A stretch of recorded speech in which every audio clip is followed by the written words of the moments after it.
Property खरीदते वक्त आपकी एक छोटी सी गलती या लालच आपकी ज़िंदगी भर की कमाई को एक झटके में बर्बाद कर सकता है, जिसके बाद आप चाहकर भी कुछ नहीं कर पाएंगे।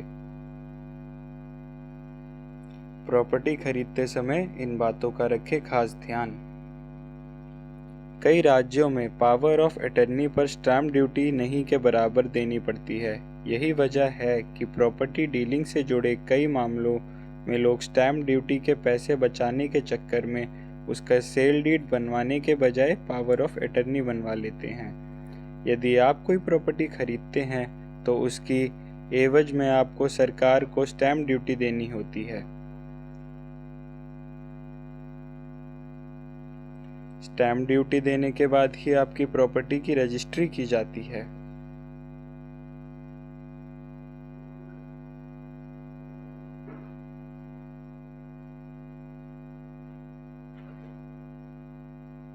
लेकिन अफसोस कई लोग थोड़े से पैसों के लालच में आकर स्टैम्प ड्यूटी नहीं देते हैं, जिसकी वजह से उनकी प्रॉपर्टी की रजिस्ट्री भी नहीं हो पाती है।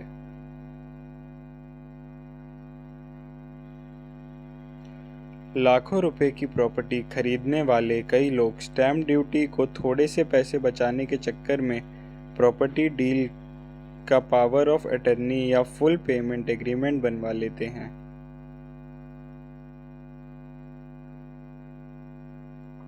जबकि ये कानूनन सही नहीं है। पावर ऑफ अटर्नी या फुल पेमेंट एग्रीमेंट से आपको किसी भी प्रॉपर्टी का कानूनन मालिकाना हक नहीं मिलता है। क्या होती है पावर ऑफ अटर्नी?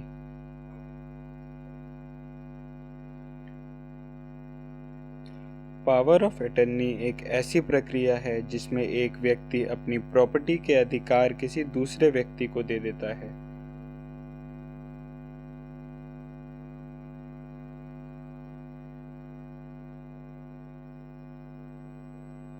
लेकिन यहाँ ध्यान रखने वाली बात यह है कि पावर ऑफ अटर्नी में सिर्फ प्रॉपर्टी के अधिकार मिलते हैं।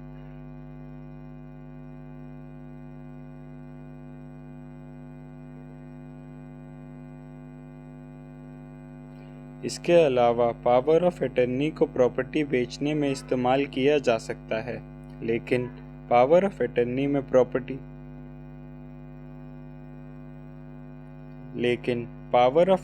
में प्रॉपर्टी कानूनी रूप से उसी व्यक्ति की होती है जिसके नाम से वह रजिस्टर्ड है।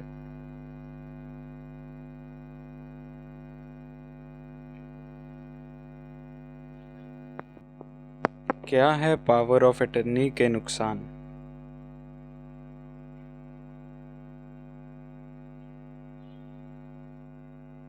पावर ऑफ अटर्नी का नियम कुछ इस तरह से है कि जिस व्यक्ति से आप कोई प्रॉपर्टी खरीद रहे हैं, उसकी मृत्यु के बाद पावर ऑफ अटर्नी अपने आप ही निरस्त हो जाएगी। इतना ही नहीं, रजिस्ट्री कराने के बाद उस प्रॉपर्टी का दाखिल खारिज कराना भी ज़रूरी होता है।